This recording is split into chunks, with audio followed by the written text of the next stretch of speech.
Sebuah rumah besar di Bandung menjadi legenda urban paling menyeramkan di kota itu.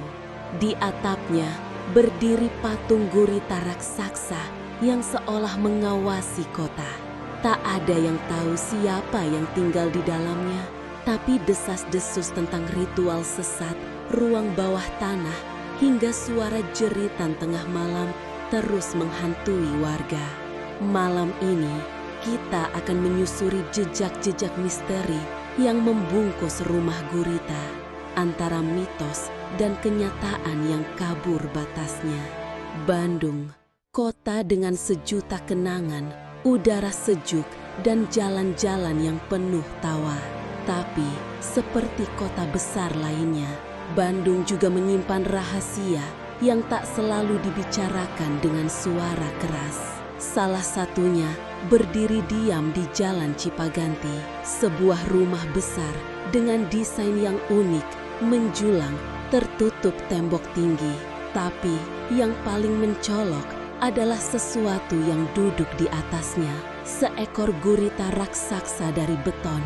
Tentakelnya mencengkeram sisi bangunan, seolah siap menyergap siapapun yang mendekat. Mereka menyebutnya Rumah Gurita.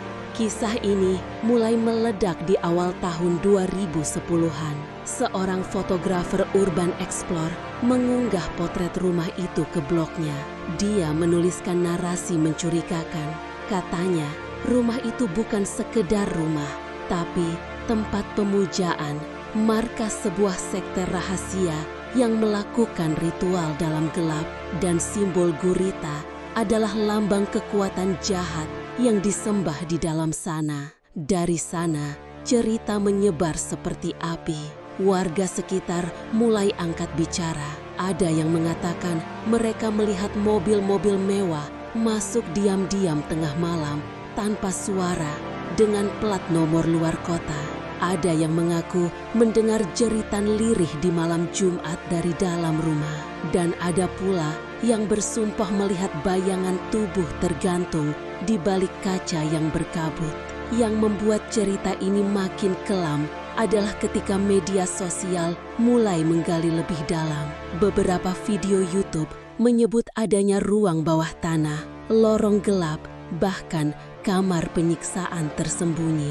Dan ada satu kisah yang paling membekas. Aku punya teman yang hilang waktu kuliah di Bandung, kata seorang penonton di kolom komentar. Dia terakhir terlihat di dekat Jalan Cipaganti, tidak pernah ditemukan sampai sekarang. Apakah ini hanya kebetulan atau bagian dari sesuatu yang lebih besar? Tapi saat ditelusuri lebih dalam, banyak yang mulai retak. Rumah itu ternyata bukanlah bangunan kosong.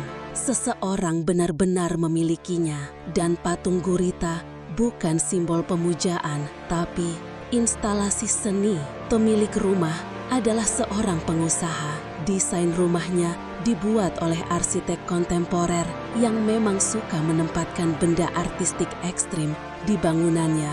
Dan gurita hanyalah bentuk ekspresi. Tak ada ruang bawah tanah, tak ada korban, tak ada sekta.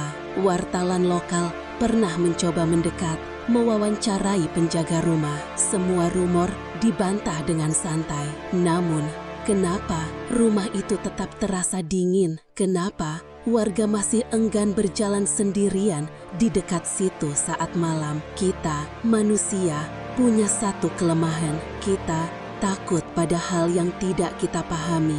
Dan dari ketakutan itulah lahir cerita-cerita, lahir mitos, lahir horor yang kita bangun sendiri di kepala. Mungkin rumah gurita tak pernah punya ruang penyiksaan. Mungkin tidak ada ritual, tidak ada sekta.